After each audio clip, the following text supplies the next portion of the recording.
நிறைய எண்ணெய் ஊற்றணும். இது சாமிக்கோசரம் செய்யுது, அதனால எல்லாமே சுத்தமாக செய்யணும். கடுகு போட்டுக்கலாம்.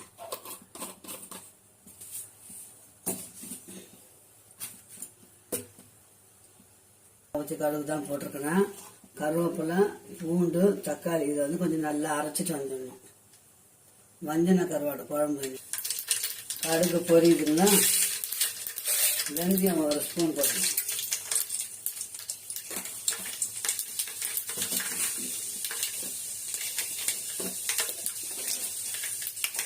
வடகம்,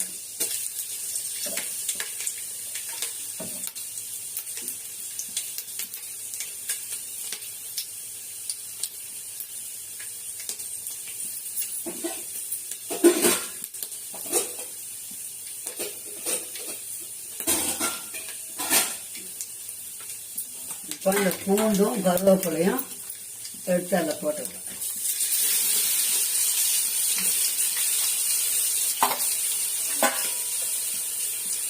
அது கூடவே வெங்காயம்,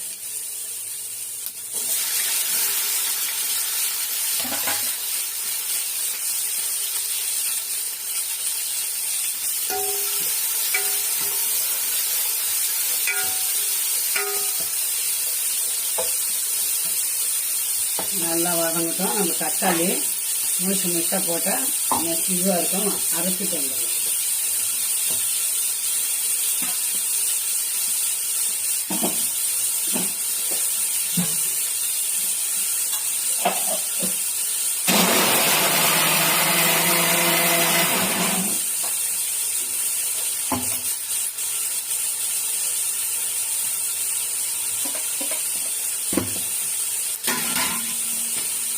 அரைச்ச தக்காளி அதில் வைக்கணும்.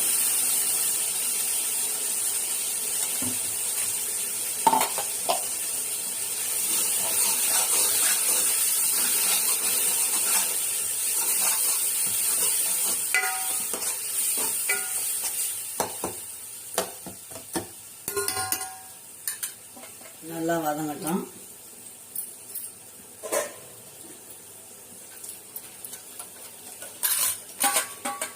இப்போ ஃபஸ்ட்டு கருணக்கிழங்கு கொஞ்சம் லேட்டாக வேகும், அதனால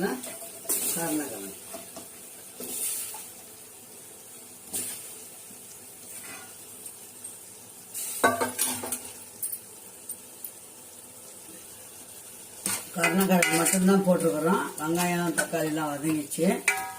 கருணக்கிழங்கு கொஞ்சம் லேட்டாக வேகும் இல்லைங்களா, அதனால கருணக்கிழங்கு கொஞ்சம் நேரம் வேகட்டோன்னு வச்சுருக்கிறேன். அந்த பக்கம் மொச்சக்கொட்டை வேக வச்சுக்கிறேன் குக்கரில்.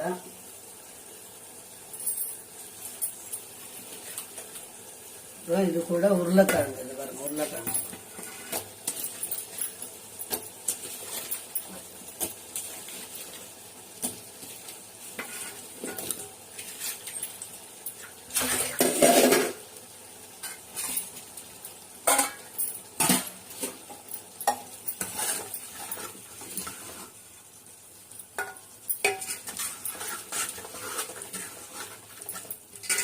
உப்பு போட்டால் காய் வேகாது, அதனால் உப்பு போடாதே தான் வதக்குறாங்க. அதனால தான் தக்காளியோட நான் அரைச்சி ஊற்றணும். குழம்பு திக்காக இருக்கும், கொஞ்சம் டேஸ்டாகவும் இருக்கும். இப்போ கருணக்கிழங்கு உருளைக்கிழங்கு கொஞ்சம் நேரம் வேகட்டும். ஒவ்வொரு காயும் ஒரு 3 நிமிஷம் வதங்கணும். கருணக்கிழங்கு போட்டாச்சு, உருளைக்கிழங்கு போட்டாச்சு. இப்போ வந்து நம்ம வந்து வாழைக்காய் போட்டுக்கிறோம். வாழைக்காய்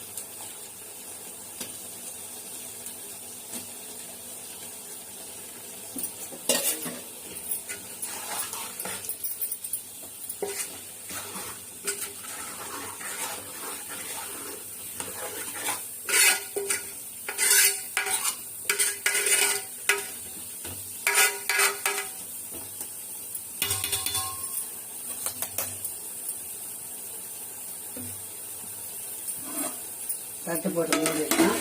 ஒரு 2 நிமிஷம் வாழைக்காவும் வதங்கட்டும். இப்போ இந்த மஞ்சள் கருவாடு நல்லா கழுவி வச்சு கருவாடை இதில் போட்டுக்கலாம்.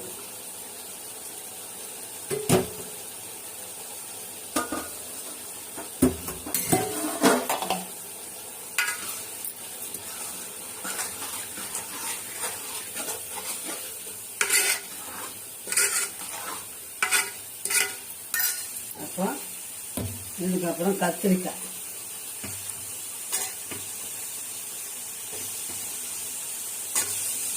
கத்திரிக்காய் சீக்கிரம் வெந்துடும், அதனால அது வந்து லாஸ்ட்டாக போடுறோம்.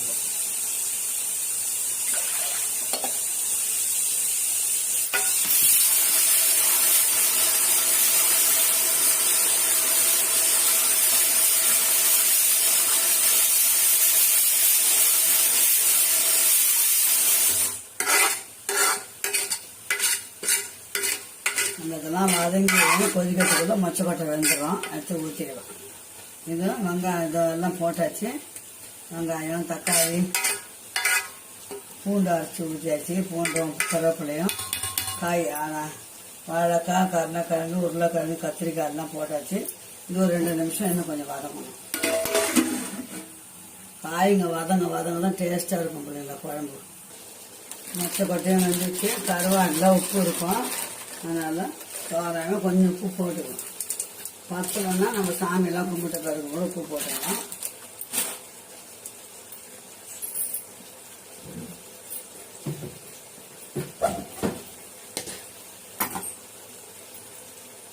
இப்போ மிளகாத்தூள்,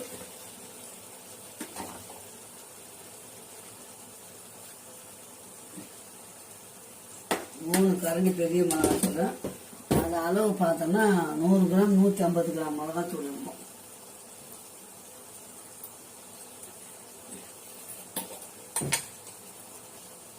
ஒரு ஸ்பூன் மஞ்சத்தூள், அவ்வளோதான்.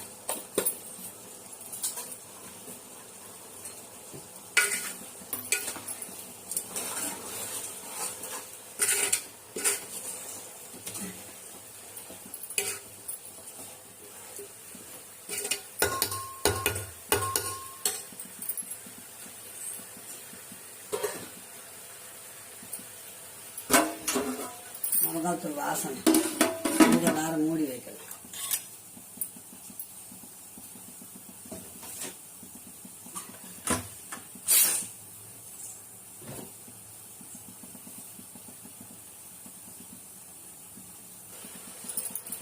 இப்போ கரைச்சி வச்ச புளியை ஊற்றிக்கலாம்.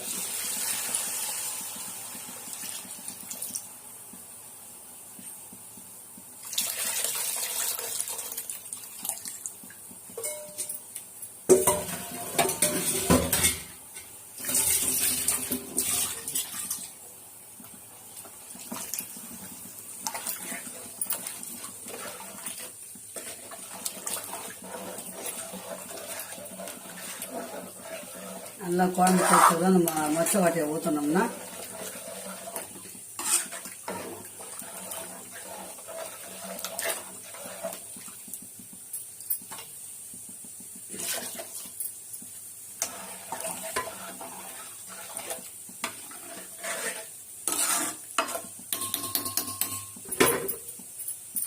கம்மன்னு வஞ்சன மீன் கருவாடு குழம்பு அடுப்பில் இருக்கு. கொதிக்கிட்டோம், கொதிச்ச உடனே மொச்சக்கொட்டையை ஊற்றிடலாம். அதான் குழம்பு கொதிக்க ஆரம்பிச்சுக்குது.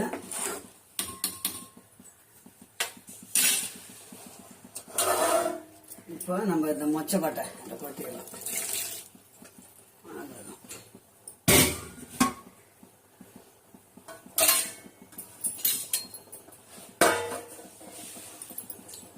இப்போ அது நல்லா கொதிச்சு எண்ணெய் பிரிஞ்சு மேலே வரும்போது இறக்க வேண்டியதுதான். அவ்வளோதான்.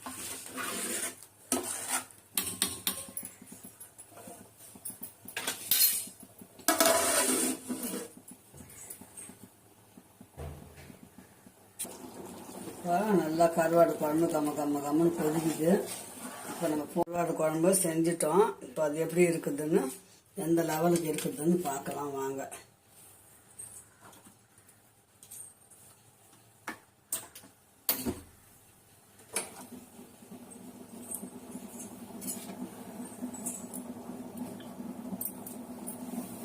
நல்லா வாசனை கம்மன்னு வரும்.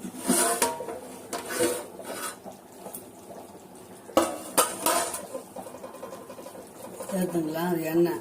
இப்போ எவ்வளோ எண்ணெய் ஊற்றணும், அந்த எண்ணெய் மட்டும் பிரிஞ்சு வந்துச்சு பாருங்க. அவ்வளோதான்.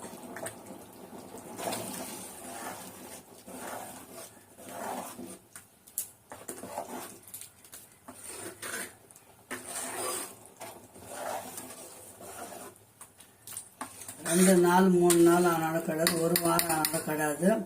ஃப்ரிட்ஜில் வச்சு சாப்பிடலாம், டேஸ்ட்டாக இருக்கும். கருவாடு குழம்புக்கு எப்போவுமே டேஸ்ட் அதிகம். ஓகே சேனங்களா, இந்த வீடியோ இதோட முடிச்சுக்கலாம். மீண்டும் ஒரு நல்ல வீடியோ சந்திக்கலாம். பாய் சேனங்களா. குழம்பு தட்டு போட்டு மூடி வச்சிடலாம், வாசனை போயிடும்.